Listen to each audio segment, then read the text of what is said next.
এই হচ্ছে AGT live 24/7। ये है AGT Live 24/7। This is AGT Live 24/7।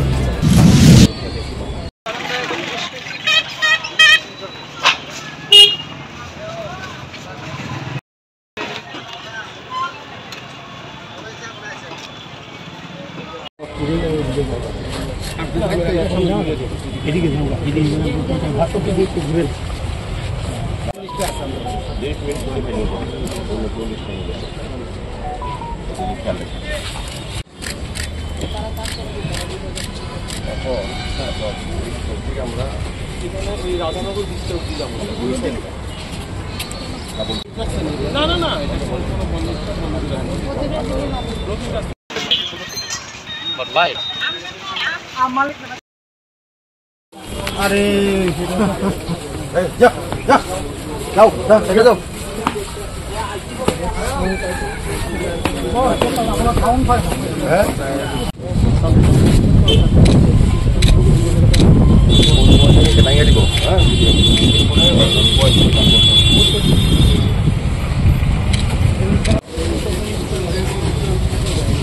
Hare Hare Hare Ram Ram Ram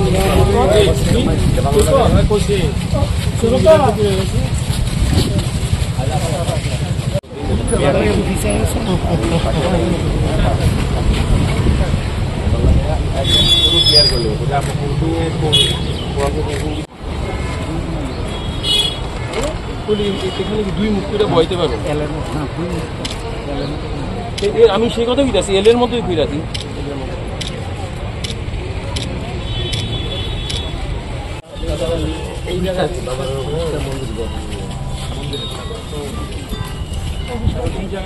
রাস্তার মধ্যে ওই জায়গা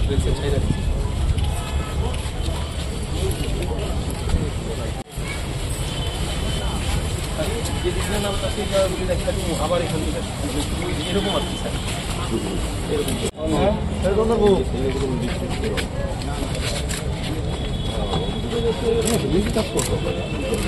এলাকা আমার সামনে দুয়া দিন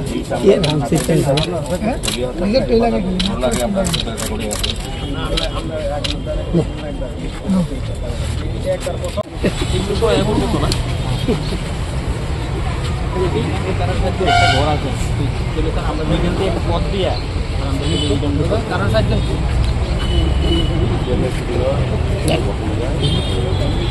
ঠিক অভিযান না বিষয়টা হচ্ছে আজকে এরা পরিদর্শক আমাদের কিছুদিন আগে আমরা ইলেকট্রনিক বাজারে আমরা ভিজিট করেছিলাম। তারপর আমরা লক্ষ্য করেছিলাম বেআইনিভাবে কিছু কিছু ক্ষুদ্র ব্যবসায়ী যত্র রাস্তা দখল করে ব্যবসা করছিল।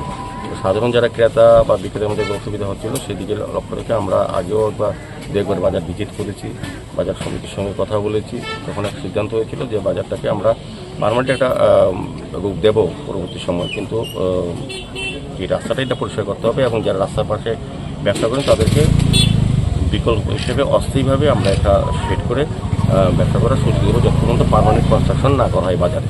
তো যাই হোক, আজকে দেখতে এসেছি কাজের অগ্রগতিটা অনেকটাই হয়েছে।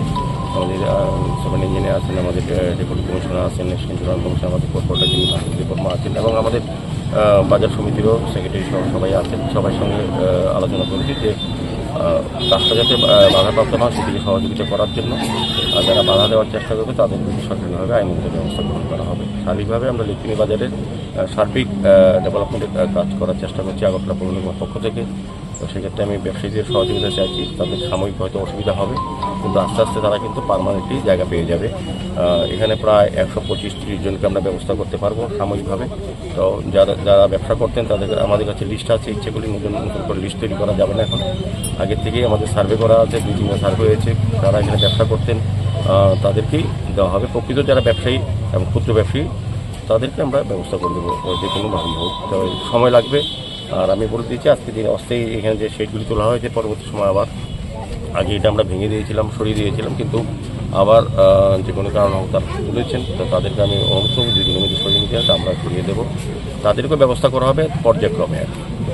সার্বিক আগরতলা শহরের সমস্ত বাজারগুলি আমরা উন্নয়নের চেষ্টা করছি। সেই দিকে লক্ষ্য রেখে ইলেকট্রনিক বাজার একটা পূর্ণ বাজার, সেটাও আমরা যাতে সব ব্যবসায়ীরা সুন্দরভাবে ব্যবসা করতে পারি। ক্রেতারাও যারা দূর দূরান্ত থেকে এখানে আসেন ক্রয় করার জন্য তারাও যাতে স্বাচ্ছন্দ্যে ক্রয় করতে পারেন। সার্বিক লক্ষ্য রেখে আমরা সমস্ত ব্যবস্থাপনার মাধ্যমে বাজার উন্নত করার চেষ্টা করি। এই যে ব্রিজের নিচ থেকে ঠিক যে এটা ইয়েটা এই যে কর্পোরেশন অফিস এবং এই যে ব্রিজটা যেটা রাধানগরের সঙ্গে সংযোগ আছে, প্রায়ই দেখা যায় ব্রিজের উপরে গাড়ি রেখে রাস্তা জাম করে রেখে দেয় এবং ওই দিকটা দেখা যায় বাইক সাইকেল রেখে রাস্তা দখল করে রাখে।